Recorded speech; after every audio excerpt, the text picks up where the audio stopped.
अस्सलाम वालेकुम स्टूडेंट्स, आज हम स्टार्ट करेंगे FSc mathematics chapter number 3 integration का एक्सरसाइज 3.6 सेकंड ईयर की। और नीचे मैंने अपना WhatsApp number, Viber number, email address लिख दिया और अपनी वेबसाइट का एड्रेस भी लिख दिया है। अगर कोई प्रॉब्लम हो तो मुझसे कॉन्टैक्ट कर सकते हैं। और जब आप मेरी ये वीडियोज़ देखें इनको लाइक और शेयर करें और साथ में मेरे चैनल को सब्सक्राइब लाजमी करें। और जो उसके साथ बेल का निशान बना होता है सब्सक्रिप्शन के साथ, उसको लाजमी क्लिक करें ताकि आपको नोटिफिकेशन मिलते रहें।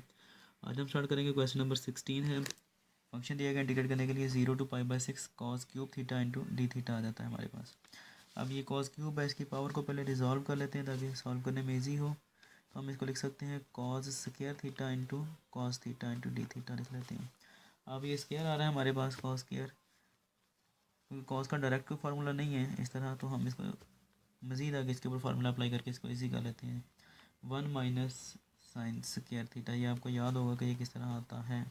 थीटा इंटू डी थीटा मैं यहाँ पे लिख देता हूँ। ये होता है sine square theta plus cos square theta equal to 1 होता है। तो कॉस का थीटा क्या आ जाएगा, 1 माइनस साइन स्क्वायर थीटा। ये आपने बहुत छोटी क्लास में पढ़ा हुआ 9th 10th के अंदर। अच्छा खैर, अब ये आ गया, इसको मल्टीप्लाई करते हैं तो क्या आएगा, इंटीग्रल 0 to π/6। 1 को करेंगे तो क्या आएगा, cos of theta minus sine square theta into cos of theta into d theta आ जाता है। ठीक है जी।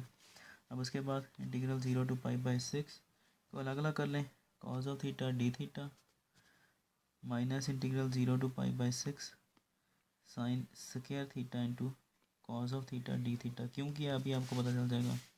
अब कॉज ऑफ थीटा का डायरेक्ट फार्मूला हमारे पास मौजूद है, इसका क्या आएगा अब ये देखना है हमने। अगर थोड़ा सा गौर करें, साइन ऑफ थीटा को अगर हम फंक्शन लेते हैं, ये साइन ऑफ थीटा का स्क्वायर आ रहा है, ठीक है।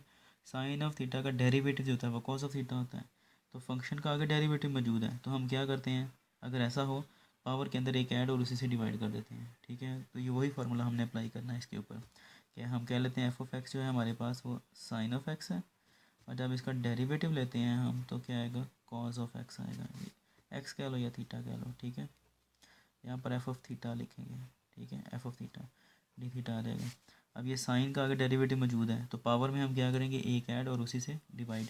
ये फार्मूला अप्लाई करते हैं, आपको याद होगा, एफ ऑफ एक्स की पावर n है और आगे इसका डेरिवेटिव मौजूद हो तो हम क्या करते हैं, हम करते हैं एफ ऑफ एक्स की पावर n+1 ओवर n+1। तो सेम वही चीज़ आ रही है यहाँ पर, ठीक है। तो अब वही करेंगे हम। पहले इसका ले लेते हैं, इंटीग्रल क्या आता है, वो आता है साइन ऑफ थीटा, ठीक है।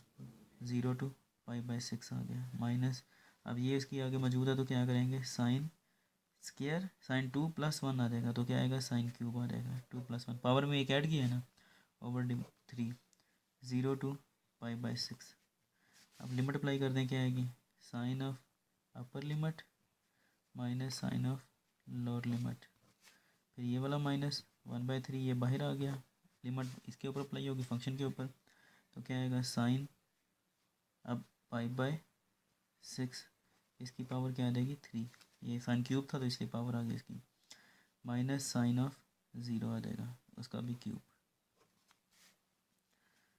ये क्या आ जाता है, साइन ऑफ π/6 जो आता है हमारे पास, पाई की वैल्यू यहाँ पर 180 है, 180 ओवर 6 करते हैं तो हमारे पास जो भी वैल्यू आएगी इसका साइन लेते हैं हमें, वो क्या आएगी, 1/2 माइनस साइन 0 0 होता है माइनस 1/3। यहाँ पर भी क्या आएगी पावर, इसको जब सॉल्व करते हैं क्या आता है 1/2, लेकिन इसकी पावर यहाँ पर 3 आ रही है, माइनस साइन 0 0 0 का क्यूब 0 ही होता है, लिखने की ज़रूरत नहीं है। 1/2 माइनस ये नहीं लिखना, माइनस 1/3 और ये क्या आ जाएगी 1/8।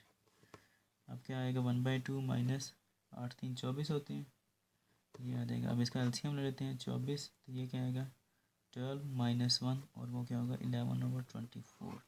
ये हमारा आंसर है। उम्मीद है कि आपको समझ आ गया होगा। अगर कोई प्रॉब्लम हो तो हम इससे कॉन्टैक्ट कर सकते हैं। चैनल को सब्सक्राइब करें, वीडियोस को लाइक और शेयर कीजिएगा। इंशाल्लाह नेक्स्ट वीडियो में आपसे मिलता हूँ, तब तक के लिए अपना ख्याल रखें और मुझे दुआ में याद रखिएगा। अल्लाह हाफ़िज़।